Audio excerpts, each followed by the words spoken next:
వాళ్ళు తీసుకెళ్లరు. నాకు కావాల్సింది నేను ఫస్ట్ చెప్పా, నేను చర్చికి పంపించండి, నేను బాగైతానా లేదా అన్నది పక్కన పెడితే నాకు ఇష్టం అక్కడ వెళ్ళడం, వదిలేయండి నన్ను అని చెప్తే మా ఆయన అంతమంది దేవుళ్ళు ఉన్నారు కదా నేను తీసుకెళ్తా ఎంతన్నా ఖర్చు అని. దాదాపు 3 monthsలోనే 4 lakhs పైన అయిపోగొట్టింటాడు.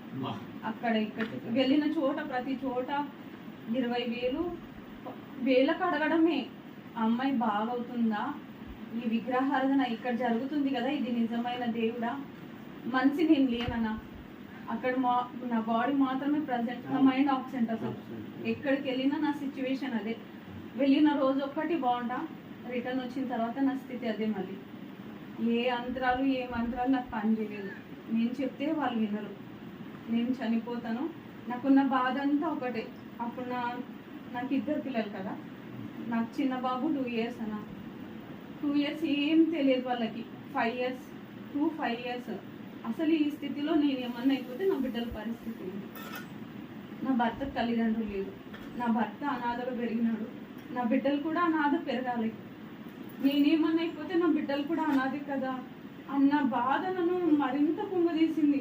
ఎక్కడికి వెళ్ళినా నా పరిస్థితి అదే, నాకున్న మైండ్లో అదే. నా పిల్లల గురించి ఇంకా బాగాలేదు, ఎక్కడికంటే ఎక్కడ తీసుకెళ్ళిన ప్రతి చోట నా పరిస్థితి అదే. మళ్ళీ రావడం అదే. ఇంకా వాళ్ళు కూడా అలసిపోయినారు.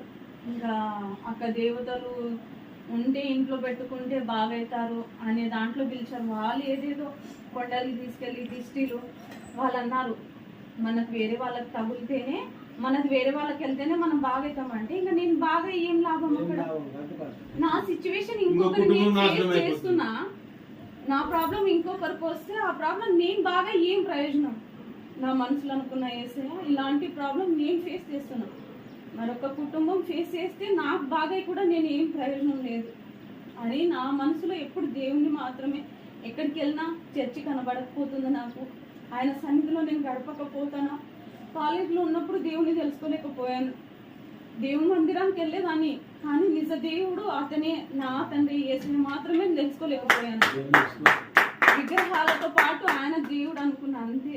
ఆయనే నిజమైన దేవుడు, ఆయనే నిజమైన రక్షకుడు అని నేను తెలుసుకోలేదు కాబట్టి ఆ స్థితి నాకు వచ్చినప్పుడు నిజమైన దేవుడు ఆయన మాత్రమే నన్ను బాగు చేయగలడన్న నమ్మకం, విశ్వాసంతో మీరు ఆ సిచ్యువేషన్లో, నేను నా సిచ్యువేషన్లో మీ సువార్త మరింత దేవుని దగ్గర చేసిందన. అక్కడి నుంచి ఇంకా వాళ్ళని అన్న, మీరు వదిలేయండి, నన్ను బ్రతుకుతే ఆయన సన్నిధిలో బ్రతుకుతా, చస్తే ఆయన దగ్గరే చేస్తా, నన్ను వదిలేయండి, ఎక్కడికి